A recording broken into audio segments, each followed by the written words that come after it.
આ બાજુ પ્રભાત તીર્થની અંદર વરસાદ વરસી રહ્યો છે, અવિરત વરસાદ વરસ્યો છે અને ઉપરવાસમાં પણ વરસાદ વરસ્યો છે, જેના કારણે ત્રિવેણી સંગમ છલકાયો છે। ગીર સોમનાથમાં સોમનાથના તટ ઉપર આ ત્રિવેણી સંગમ આવેલો છે, જ્યાં હિરણ, સરસ્વતી અને કપિલા નદીનો ત્રિવેણી સંગમ થાય છે। પવિત્ર સ્થળ છે આ, જ્યાં આગળ શ્રદ્ધાળુઓ જતા હોય છે, પણ અત્યારે એ ત્રિવેણી સંગમનો નજારો જાણે દરિયો ઘૂઘવતો હોય એવો દેખાઈ રહ્યો છે।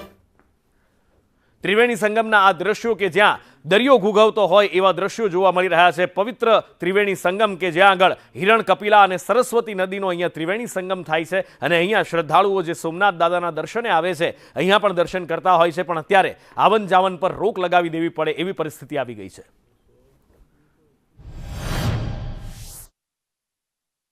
ગીર સોમનાથ જિલ્લા ઉપર મેઘરાજા મહેરબાન થયા છે અને જાણે બારે મેઘ ખાંગા થયા હોય તે રીતે 2 દિવસથી અનરાધાર વરસાદ વરસી રહ્યો છે। ખાસ કરીને હિરણ નદીમાં ઘોડાપૂર આવ્યા છે અને હિરણ નદીનું જે પાણી છે તે અહીંનો જે આપ જોવો છો પ્રભાસ તીર્થના ત્રિવેણી સંગમ ઉપર અહીં હિરણ, કપિલા અને સરસ્વતી 3 નદીનો સંગમ થાય છે અને આ 3 નદીનો પ્રવાહ આગળ જોતા આપ જોઈ શકો છો કે સમુદ્ર સાથે આ 3 નદીનું મિલન થાય છે।